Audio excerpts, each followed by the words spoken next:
చివరిగా ఒక్క మాట చెప్పదలుచుకున్నా. కేజ్రీవాల్ ఢిల్లీలో రెండోసారి మూడోసారి ఎందుకు ముఖ్యమంత్రి అయ్యిండు? మొదటిసారి ఒక పరిస్థితిలో అయ్యిండు, రెండోసారి మూడోసారి వారు ముఖ్యమంత్రి కావడానికి ప్రధానమైన కారణం ఆయన విద్యలో తీసుకొచ్చిన సమూలమైన మార్పులు.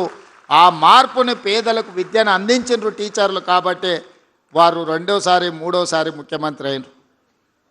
నాకు కూడా కొంచెం స్వార్థం ఉంది, మీరు మంచిగా పనిచేస్తే రెండోసారో మూడోసారో కావడానికి ఉంటుంది.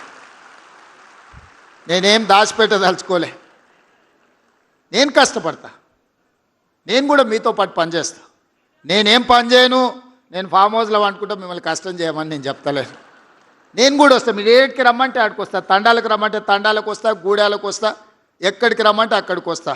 నేను కూడా ఎక్కడి నుంచి వచ్చినా నల్లమల్ల అడవుల నుంచే వచ్చిన, గ్రామీణ ప్రాంతం నుంచి వచ్చిన. 6 నెలలకు ఒకసారైనా మా ఊరికి పోయి ఓ రోజు ఉండి వస్తాయి. ఎందుకంటే జూబ్లీహిల్స్ వచ్చిన కాబట్టి అది మర్చిపోద్దు. అక్కడికి పోతే మనం ఎక్కడొచ్చినామో మన మూలాలు మనకు గుర్తుంటాయి.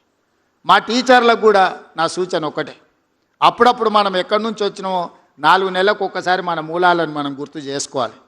వెనక్కి ఊరికి పోయి మన దాయాదులను, మన పక్కింటోళ్ళను, మన ఊర్లో మన చిన్ననాటి మిత్రులను కలిసి ఒకరు వ్యవసాయం చేస్తుంటారు, ఒకరు బర్రెల కాడికి పోతుంటారు, ఒకరు తినడానికి ఇబ్బంది పడుతుంటారు. వాళ్ళకంటే ఎంత మెరుగైన జీవితం మనకు ఉందో ఒకసారి వస్తే మనం నిజంగా ఏం చేయాలనో మనకు ఒక అవగాహన వస్తుంది.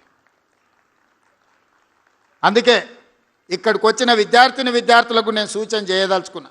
పాఠశాల విద్యనే కాదు, ఈరోజు ప్రతి సంవత్సరం ఇంజనీరింగ్ గ్రాడ్యుయేట్స్ తెలంగాణ రాష్ట్రంలో 1,10,000 మంది పాస్ అవుతున్నారు. కానీ ఎంతమందికి ఉద్యోగాలు వస్తున్నాయి? మరి ఇంజనీరింగ్ సర్టిఫికేట్ అయితే తెచ్చుకుంటున్నాం, కానీ ఉద్యోగం రాక తల్లిదండ్రులు మా కొడుకు ఇంజనీర్ అంటారు. వీడిడ సర్టిఫికేట్ తెచ్చుకుంటాడు, కానీ బయటకు వస్తే వాని చదువుకు ఆ సర్టిఫికేట్కి సంబంధం లేకుండా పోతుంది.